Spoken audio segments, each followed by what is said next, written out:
अस्सलाम वालेकुम, कैसे हैं आप सब? उम्मीद करती हूँ खैरियत से होंगी। अल्हम्दुलिल्लाह मैं भी खैरियत से हूँ। तो इस वक्त मैं आपको अपने घर से बाहर जाती हुई नज़र आ रही होंगी।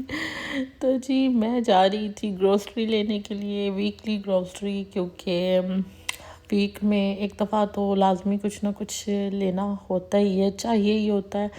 स्पेशली जो मेन चीज़ है वो होता है दूध, क्योंकि दूध के ऊपर एक्सपायरेशन डेट लिखी हुई होती है। तो खैर मेरा एक्सपायरेशन डेट से पहले ही ख़त्म हो जाता है, क्योंकि माशाल्लाह मेरे जो बच्चे हैं वो पी लेते हैं। ज़यान तो खैर बहुत कम पीते हैं लेकिन ज़ुहान के लिए मुझे चाहिए होता है। सो अब फिर जो है वो एक चक्कर लाजमी लगता है।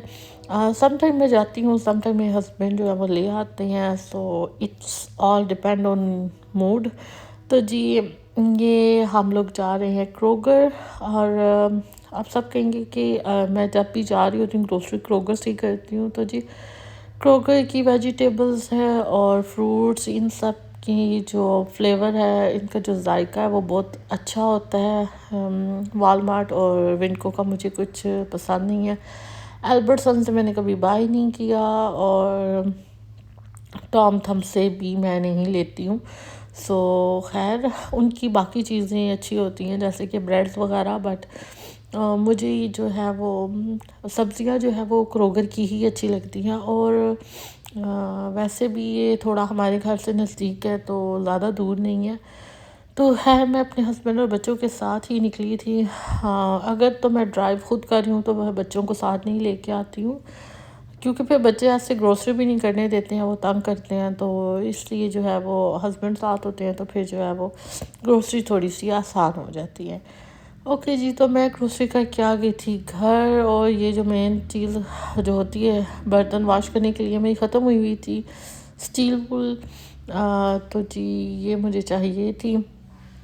तो खैर ये मैंने भी ले ली और मेरे हस्बैंड ने भी ला दी थी मुझे। तो ये मेरे पास पड़ी रह गई और मुझे पता नहीं था कि मेरे पास ऑलरेडी है। खैर हो जाता है सम टाइम। मैंने ब्रेड ली थी होल व्हीट बच्चे मेरे खाते हैं, उनको नहीं होता कि हमने वाइट ब्रेड ही खानी है, तो वो खा लेते हैं अल्हम्दुलिल्लाह। और ये जी लिए हैं मैंने बंस, जो कि ज़यान के और मेरे फेवरेट हैं, इसलिए मैंने ये बंस ले लिए। और ये जी मैंने लिए है vanilla extract.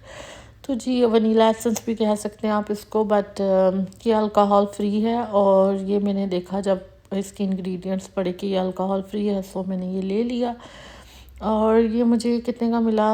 I think $7 to $8 का था उन लोगों के लिए जो यूएसए और कनाडा में रहते हैं। ये अल्कोहल फ्री है। और ख़ैर ये जो अनियंस है आपने देखे, ये स्वीट अनियन है, क्योंकि आजकल मैं सैलड बना रही हूँ तो सैलड जो है वो बहुत ज़्यादा कड़वा हो रहा है। वो भी इसी वजह से, क्योंकि जो अनियंस मैं ले रही हूँ, बल्कि सारी जगह ही कड़वे अनियंस आ रहे हैं, प्याज जो है वो बहुत कड़वे आ रहे हैं। तो मैंने जो लिए ये फिर मैंने पढ़ के स्वीट अनियंस लिए। तो खैर ये कदरे बेहतर हैं, बिल्कुल तो नहीं कहूँगी कि कड़वे नहीं हैं, लेकिन पहले वालों से बेहतर हैं।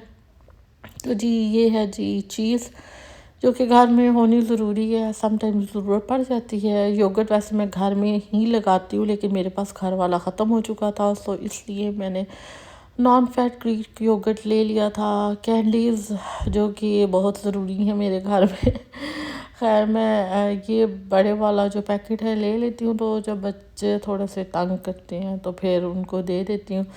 तो यहाँ पे ज़ुहान जो है वो कैंडी के लिए आए थे कि मुझे कैंडी चाहिए, और ये कैंडी। और ये कोई ऐसा नहीं है कि मेरा ये बच्चा मीठे का शौकीन है, कोई मीठे का शौकीन नहीं है, बस ये इसको सिर्फ यही वाली कैंडी पसंद है, ये और कोई खाता भी नहीं है।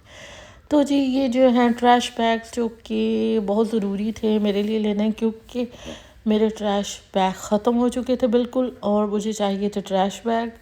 तो ये भी मैंने ले लिए, और साथ ही धनिया, हरी मिर्चें, और ये मैंने लिए हैं पोटैटोज़, आलू। और 10 पाउंड का बैग लिया था मैंने, जो कि सम टाइम तो 1 वीक मेरा चलता है, सम टाइम 2 वीक्स चलता है। तो ये मैंने लिया था। और ये मेरी ग्रोसरी हो गई थी डन, क्योंकि ये वीकली थी। सो ज़रूरत की यही चीज़ें थी जो मुझे चाहिए था, और दूध। तो साथ ही वापस आ गई, शाम हो गई, तो सोचा कि चलें क्या बनाएं। तो जी फिर मैंने जी आलूओं वाले चावल या आलूओं वाले आलूओं का पुलाव भी कह सकते हैं इसको, ये बना लिया था। साथ ही मैंने और मेरे हस्बैंड ने मिल के जो है वो तवा चिकन भी बना लिया था।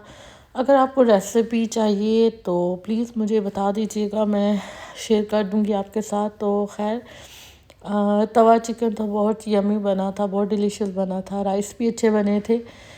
तो खैर हम शाम का टाइम था, समझ तो आ नहीं रही थी क्या बनाएं, तो बस जल्दी जल्दी जो चीज़ समझ आई वो यही थी। और ये तवा चिकन बहुत मज़े का बनता है अगर इसकी मसाला जात को सही तरीके से शामिल किया जाए तो खैर ये था मेरा आज का व्लॉग। कैसा लगा आपको ज़रूर बताइएगा। मेरे चैनल को लाइक एंड सब्सक्राइब कीजिएगा। अपनी दुआओं में मुझे याद रखिएगा। नेक्स्ट टाइम एक नए व्लॉग के साथ मिलूँगी, तब तक के लिए मुझे इजाज़त दीजिए। अल्लाह हाफिज़।